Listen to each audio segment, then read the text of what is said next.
나의 지성소에 들어가 보좌하며.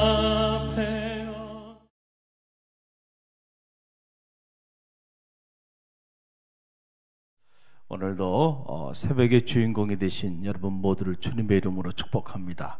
우리가 하루의 첫 시간 하나님께 나와서 하나님의 말씀을 읽고 듣고 그리고 그 말씀 붙잡고 기도하는 일이 얼마나 귀한 일입니까? 여러분들이 축복의 자리의 주인공이 됐으면 감사하시길 바랍니다. 오늘 이 히브리서 7장 말씀은 이 멜기세덱과 주님에 관한 그런 말씀입니다. 이미 우리가 멜기세덱에 관해서는 잠깐 말씀을 드렸죠. 저는 이 히브리서 7장을 묵상하면서 이런저런 많은 생각들이 제 안에 머물게 됐는데 그 중에 하나는 이겁니다. 우리가 정말로 소중한 것, 정말로 중요한 것, 그런 것들을 정말로 소중하게, 정말로 중요하게 그렇게 잘 여기고 관리하면서 사는가라고 하는 사실이에요. 우리가 가만히 보면 정말로 소중하고 정말로 너무너무 우리 삶에서 중요한데 그렇게 소중하고 중요한 것을 때로는 우리가 소홀히 여기고 경홀히 여기고 살아갈 때가 있다는 거죠. 예를 들어 보면 부모님 소중해요, 소중하지 않아요? 소중해요. 너무너무 소중하죠. 부모님 얼마나 소중하신 분이에요. 그런데 가만히 보면 부모님이 너무너무 소중함에도 불구하고 어떨 때 보면 부모님을 너무 소홀히 대하고 있다라고 하는 거예요.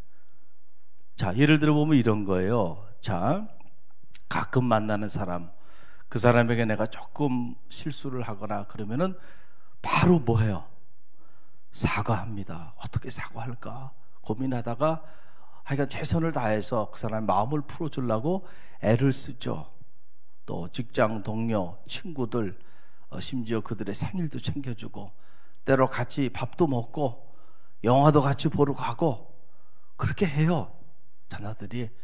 그런데 정작 너무너무 우리 인생에 소중한 부모님에 대해서는 그렇게 자기 시간을 내가지고 식사도 좀 접대하고 부모님 좋아하는 영화도 좀 보여드리고, 자, 그런 시간들을 자녀들이 갖나요? 갖지 않아요. 갖지 않아요. 언제나 부모님은 모든 우선순위에서 다 밀립니다. 다 밀려요. 그 자녀들이 자기네들이 하고 싶은 것들, 만나고 싶은 사람 이런 거 다 하고 그러고 난 다음에 좀 여유가 있거나 시간이 있으면 그때 부모님을 좀 찾아뵙든지 이렇게 해서 항상 부모님은 언제나 자녀들에게 있어서 우선순위에서 다 밀려요.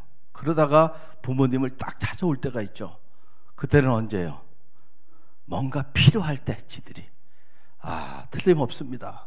그럴 때는 또 찾아와가지고요 한다는 말이 이것도 필요하고 저것도 필요한데 좀 도와주세요. 그렇잖아요.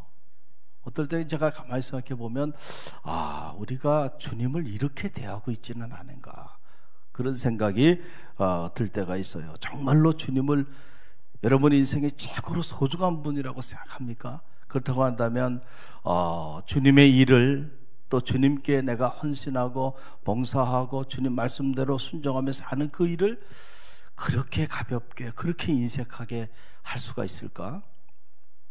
주님은 글쎄 그냥 이렇게 1년에 몇 번 만나는 그런 지인보다도 못한 존재로 여기는 것은 아닌가. 실제로는 머리로는 주님이 너무 소중해, 너무너무 중요하신 분이라고 생각해요, 성도들이 다.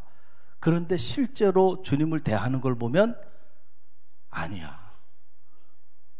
언제나 주님은 우선순위에서 밀려요. 그래서 내가 바쁜 일 다 하고 중요한 일 다 하고 시간 남으면 그때 봉사하고 시간 남으면 그때 예배하고 시간 남으면 그때 전도하고 시간 남으면 그때 좀 내가 기도도 하고 뭐 헌신도 좀 하고 그러는 거지. 그러다가 주님을 찾아올 때가 있죠. 언제 찾아온다고요? 내가 뭐 할 때? 필요할 때, 내가 필요할 때. 주님이 나를 필요로 할 때 내가 주님께 쓰임 받아야 되는데, 여러분 우리가 잘 한번 생각해 보세요. 내가 주님의 필요를 채워드리는, 그렇죠? 주님이 지금 나를 너무너무 필요로 해. 나를 들어서 주님께서 뭔가 하실 일들이 있어요.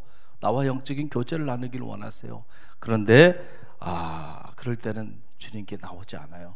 그럴 때는 다른 세상을 향해서 달려가고, 내가 뭔가 주님께 필요할 때 그때는 내가 주님을 찾아 나와요. 자, 우리가 그렇게 살아요? 그렇게 살지 않아요? 그런 걸 느낄 때가 있어요. 그런 걸 느낄 때가 있어. 우리가 신앙생활을 이렇게 하고 있지는 않은가, 이런 생각을 하게 됩니다. 제가 이런 말씀을 드리는 이유는 뭐냐면, 정말로 소중한 분은 소중하게 대하라는 거예요. 할렐루야.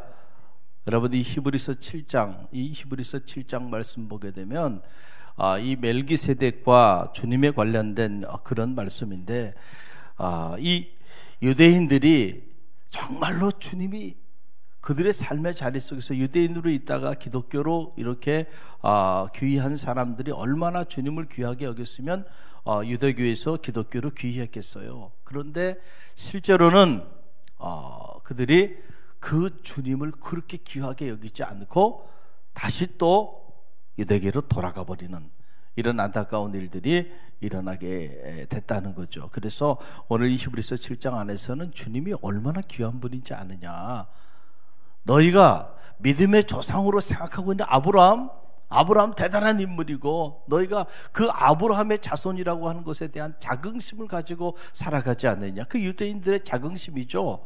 아브라함, 다윗.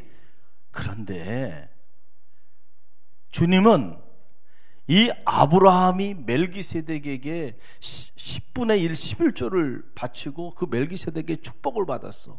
그러니까 멜기세덱은 저기 아브라함보다 훨씬 높으신 분인데, 그 높으신 멜기세덱의 반차를 따라 오신 영원하신 대제사장이 되시니까 주님이 이렇게 귀한 분이야. 그래서 주님을 살렘의 왕이다. 살렘이라는 예루살렘의 약자죠. 예루살렘의 왕이요, 의의 왕이요, 평강의 왕이요, 영원한 대제사장이 되시는 분이 누구냐? 바로 주님이신데, 너희가 그 주님을 그렇게 경홀히 여기고 조금 힘들고 어렵다고 가차없이 주님을 버리고 다시 다른 길을 걸어갈 수 있겠느냐? 라고 하는 그런 메시지입니다. 그 1절로 4절이 그 주님에 관련된 일부 메시지, 이 멜기세덱과의 비교에서 나오는 멜기세덱에 대한 말씀이죠. 1절로 4절 함께 읽어봅니다.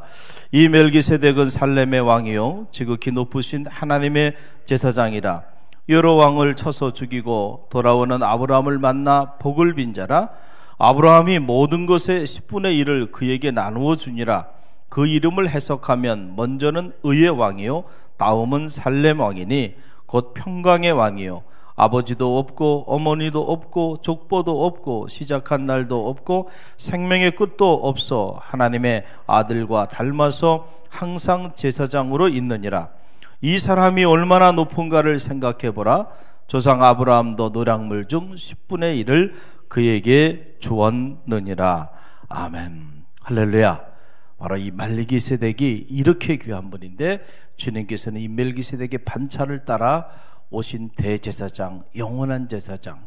그래서 살렘의 왕이고 의의 왕이고 평강의 왕으로 우리 가운데 오신 분이다. 그러니까 너희가 그 주님을 소홀히 여기지 말고, 그 주님을 떠나지 말고 주님보다 못한 존재에게로 너희가 돌아가지 말라라고 하는 그런 메시지입니다. 사랑하는 성도 여러분, 대강절이 이렇게 다가오고 있는데 정말 저는 바라기는 주님께서 여러분의 삶의 최우선의 자리에 머물러 있기를 간절히 바랍니다. 한 해를 돌아보세요. 정말 2018년 한 해 주님이 내 삶에 언제나 Jesus is first, we are second 이었는가? 예수님이 최고의 자리에 있었고, 그리고 우리의 삶은 언제나 차선에 있었는가? 아니면 그 반대로 우리가 first가 되고 주님께서는 언제나 second이 되고 차선의 자리에 있었는가를 한번 생각해 보세요. 한 해를 살아오면서 내가 필요할 때는 주님을 찾았는지 모르지만, 아니 지금도 나의 필요에 의해서 주님을 찾지, 주님의 필요를 위해서 주님을 찾지는 않고 있지는 않은지를 한번 점검해 볼 필요가 있어요. 할렐루야, 할렐루야. 주님은 여러분을 통하여 일하기를 원하십니다. 여러분을 통해서 당신의 귀한 일을 행하기를 원하세요. 과연 내가 그 일을 한 해를 살아오면서 그 일, 주님이 내게 맡겨진 그 일을 이루기 위하여 주님께 나와 기도하고 예배하고, 그리고 그 일을 위하여 몸부림치며 기도하며 살아왔는지 한번 점검해 볼 필요가 있어요. 아니면 그게 아니고 내가 내 필요에 의해서 기도했어, 내 필요에 의해서 주님께 나와 예배했고, 내 기쁨을 위해서 내가 봉사하고 나를 위하여 헌신하고 그렇게 살아왔다고 한다면, 여러분 우리의 삶이 바뀌어지는 축복이 있길 간절히 바랍니다. 여러분 그렇게 신앙생활 하면요, 내 마음에 안 들고 내 뜻대로 안 되면 언제라도 돌아서는 거예요. 할렐루야. 주님이 여러분의 삶의 퍼스트가 되길 바랍니다. 그때 여러분은 정말 주님을 위해 살게 될 거예요. 그전에는 아니에요. 평생을 신앙생활에서도요, 우리가 정말 주님을 위하여 한순간도 살지 않을 수도 있다는 사실을 꼭 기억하시길 바랍니다. 할렐루야. 여러분 이 새벽 기도가 중요한 이유는 어디냐면은, 새벽 기도를 정말로 제대로 드리면 놀라운 역사가 나타나요. 이 새벽 기도도 여러분들이 보세요. 하루의 첫 시간이죠. 모든 것을 시작하기 전 그 첫 시간 주님께 먼저 나와서 주의 말씀을 듣고, 그리고 주님께 기도하고 한날의 삶을 시작한다는 거예요. 얼마나 귀해요. 할렐루야.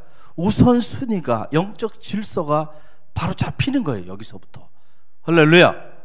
내가 세상의 사람을 만나고 세상의 어떤 일들을 추진하고 그런 것들에 골머리를 쓰고 그런 것들을 우선으로 생각하고 그 일을 위하여 우리가 달려가지 않고, 그런 거 하기 전에 먼저 주님께 나와서 말씀 묵상하고 기도하는 일이에요. 그런데 이 일도, 이렇게 귀한 일도요, 제가 말씀드렸던 것처럼 단지 여러분의 필요를 채우기 위하여 행한다고 한다면 안타까운 일이 될 수 있다는 거예요. 할렐루야. 그래서 이 새벽에 나오신 여러분들, 이 새벽 기도가 정말로 여러분의 능력 있는 기도가 되기 위해서는 우선순위를 바꾸세요. 정말로. 여러분이 새벽에 나와서 왜 기도하나요? 새벽에 나와서 왜 하나님의 말씀을 묵상하나요? 단지 여러분의 필요를 채우기 위한 곳에만 급급하고 거기에만 머물러 있다고 한다면 안타까운 일이 될 수 있다. 1년 내내 새벽 기도해도요, 한 영혼도 구원하지 못할 수도 있고요, 1년 내내 새벽 기도해도요, 능력 있는 그리스도인의 삶을 살지 못할 수도 있고요, 1년 내내 새벽 기도해도 열매 맺는 신앙생활을 하지 못할 수도 있다니까요. 그런 경우에는. 할렐루야. 그러니까 여러분들, 이양하는 새벽 기도, 얼마나 귀한 새벽 기도예요. 새벽에 도우시는 하나님은 놀라운 은혜와 역사가 새벽을 깨우는 이들에게 반드시 역사합니다. 할렐루야. 우리가 우리의 필요를 위하여 주님께 나오지 않을 수는 없어요. 당연히 우리는 연약하기 때문에 우리의 필요를 주님께 구합니다. 기도해요. 그러나 그게 다라고 한다면 안타까운 일이 될 수 있다. 할렐루야. 주님의 필요를 채워주는 성도들이 되시길 바랍니다. 주님의 필요를 채워주기 위하여 주님의 뜻을 알고 싶고, 그리고 나를 향한 주님의 뜻이 무엇인지를 분별했으면 내가 그 뜻을 이루어 드려야 될 텐데, 지혜도 부족하고 믿음도 부족하고 육신도 연약해, 가진 재물도 없어, 어떻게 하면 좋을까? 여러분들이 그런 마음을 가지고 건강을 위해 기도하고, 물질의 축복을 위해 기도하고, 교회를 위해 기도하고, 맡겨진 사명을 위해 기도한다고 한다면 정말 구하지 아니한 것까지 채우시는 놀라운 은혜가 여러분 가운데 나타날 거고요, 이 새벽 기도가 정말 여러분의 삶에 간증이 되고 여기 기적의 현장이 될 줄로 믿습니다. 할렐루야. 오늘 이 말씀 붙잡고 정말로 여러분의 삶에 소중한 것 소중하게 여러분들이 대하며 사시기를 간절히 바랍니다. 오늘 이 말씀 붙잡고 우리가 기도하며 나갑니다.